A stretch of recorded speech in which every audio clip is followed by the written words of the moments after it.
পৃথিবীতে যত নবী রাসূল এসেছেন, মহান আল্লাহ পৃথিবীতে যত নবী রাসূল প্রেরণ করেছেন বা পাঠিয়েছেন, সৃষ্টি করেছেন, সৃষ্টির মূল রহস্য যেটা আমরা সবাই অনুভব করি না বা সে বিষয়টা অবলম্বন করি না।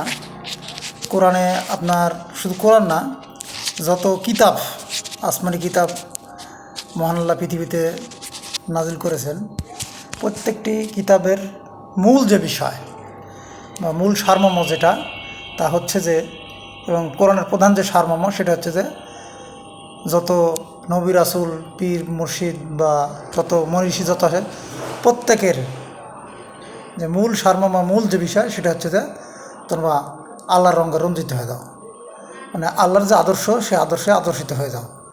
বা যত পীর মাসাদ সবাই একই, ঘুরিয়ে ফিরে একই বিষয়, প্রত্যেকেই বলেছেন যে তুমি প্রভুর রঙের রঞ্জিত, প্রভুর আদর্শ আদর্শিত হবে না, অর্থাৎ ভালোবাসো, প্রেম করো। কার সাথে? আল্লাহর সঙ্গে, রাসূলের সঙ্গে। আল্লাহকে পেতে রাসূলকে প্রেম করতে, রাসূলের সঙ্গে প্রেম করতে হবে। আর রাসূলকে পেতে হলে পরে সিরিয়ার অনুযায়ী যে আহলে বায়াত আছে তাদেরকে সাথে সম্পর্ক, যোগাযোগ প্রতিষ্ঠিত করতে হবে। আর আল্লাহর সাথে যোগাযোগ প্রতিষ্ঠিত করতে না পারলে পারে, যদি তার আদর্শ আদর্শিত না হওয়া যায়, আল্লাহর আদর্শ আদর্শিত যদি না হওয়া যায়, তবে তার সাথে যোগাযোগ প্রতিষ্ঠিত কখনোই হবে না।